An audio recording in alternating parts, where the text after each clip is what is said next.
Football is a chaotic game, and though the NFL has done its darndest to try and sanitize or sterilize the game, depending on your perspective, there are still quite a few players around the league that love to mix it up and add to the chaos. Let's take a look at 10 of the biggest disturbers in the NFL right now. First up, we have a member of the reigning Super Bowl champion Rams. Cuts, but on the out-breaking cuts, Ramsey said he'll...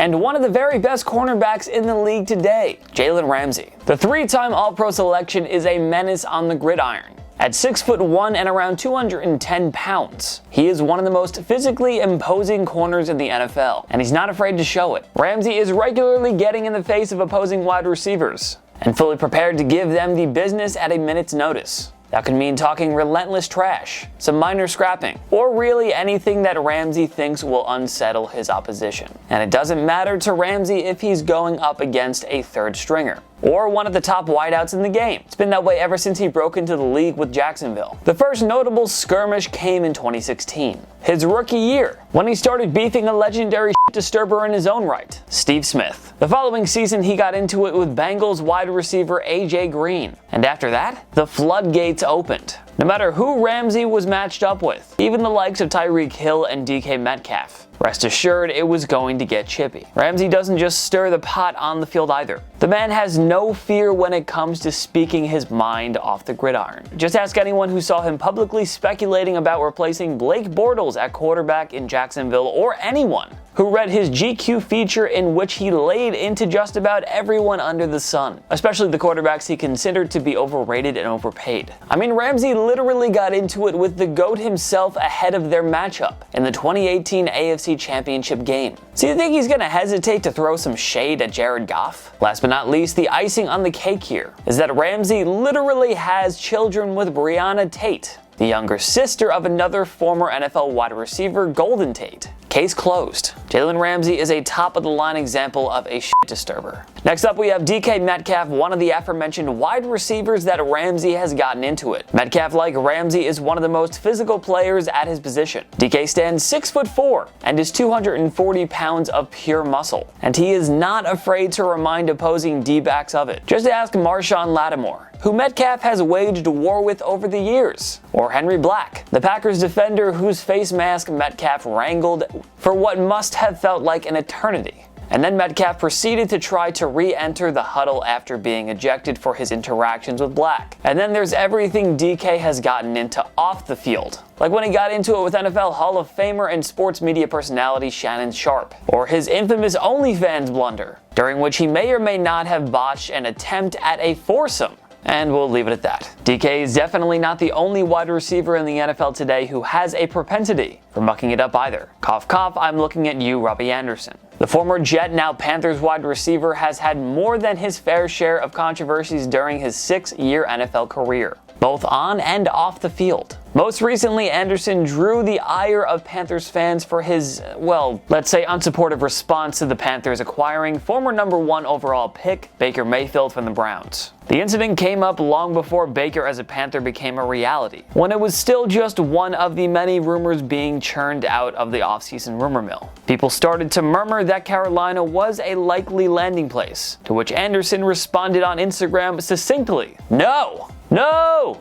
And now that the Panthers have dealt a conditional 5th-round pick to Cleveland in exchange for Baker's services, it will be interesting to see how the QB meshes with his new wideout.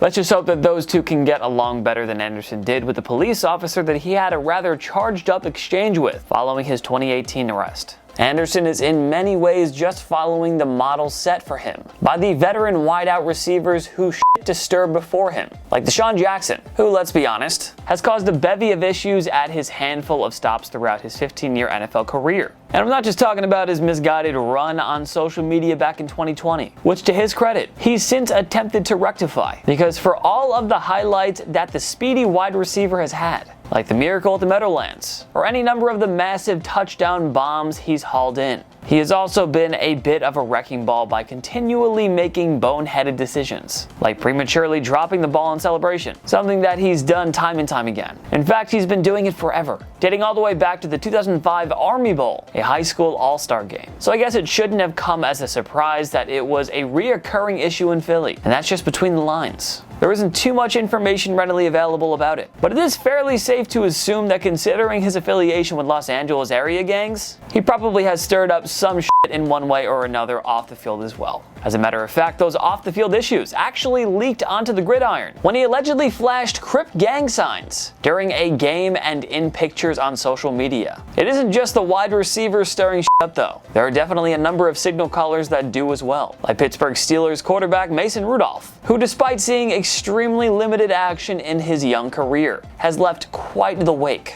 Obviously, Rudolph's most famous instance came during a Week 11 matchup with the Cleveland Browns in 2019, when he was filling in for an injured Ben Roethlisberger. After Rudolph completed a pass to Trey Edmonds, Myles Garrett tackled him, and the two got tangled up on the ground.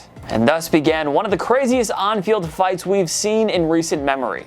Though it has been often speculated, it's unclear exactly what Rudolph did to provoke Garrett. But considering the defensive end's reaction, it's hard to believe that the young quarterback was entirely innocent in the situation. But let's be clear, regardless of what Rudolph said, this is not to entirely pardon Myles Garrett either. The defensive end clearly made a terrible decision. I get that he was in the heat of the moment, and really in a fit of rage, but it's not like this was the first time that he had found himself embroiled in controversy.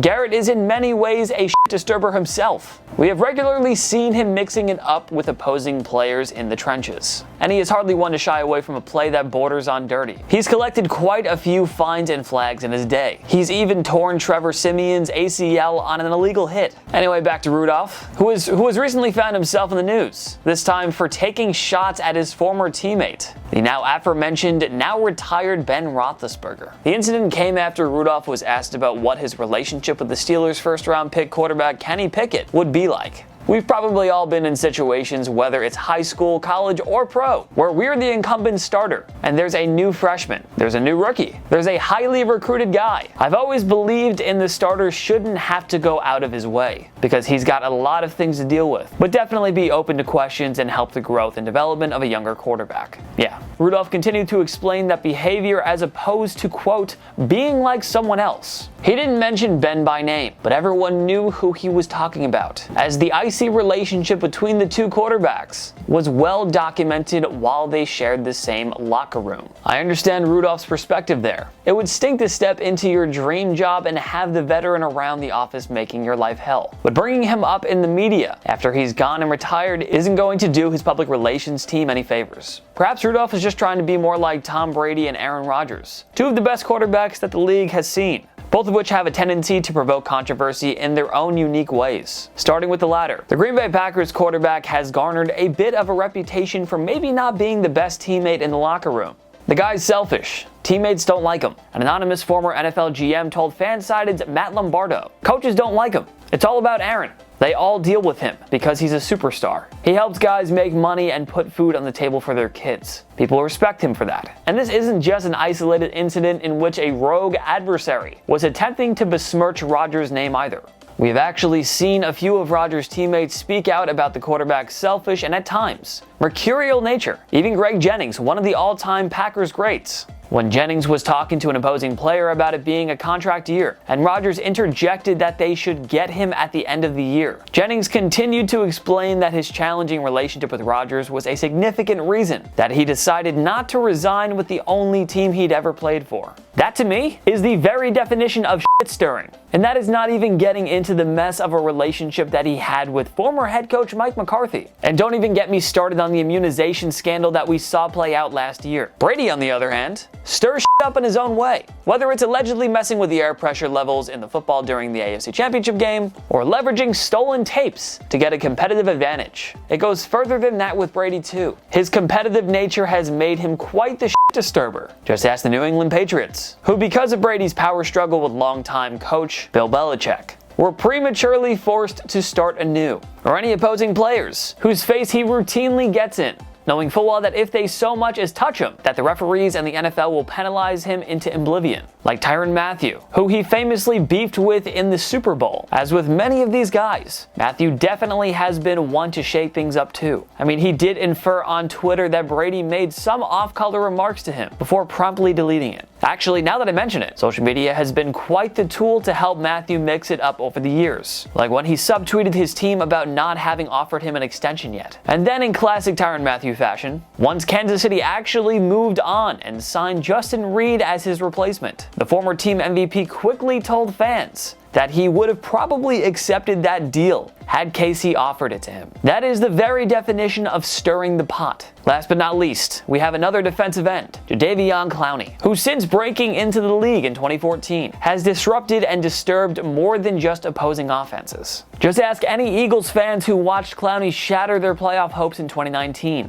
when he knocked starting quarterback Carson Wentz out of the game with a gnarly helmet-to-helmet hit. He also has made a habit of taking these mercenary type of 1 or 2 year deals with contenders at a rather young age, which has done a lot to throw off the balance of power throughout the league. It'll be fun to see what kind of trouble, both good and bad, that he and Myles Garrett will get into in 2022. Now that they're going to be running mates for a second consecutive season in Cleveland. Which player do you think is the biggest shit disturber in the NFL right now? Did we miss anyone? Join us in the comment section below. Make sure to follow myself and TPS on social media. We post great content all the time. Instagram, Twitter, TikTok, YouTube, we're on everything. Go subscribe, go follow. If you like this video, give it a like. It takes one click down below, and subscribe to TPS. We post videos every day if it isn't a video. Of course, thank you so much for watching. I'm Jason Biondo. I'll see you next time.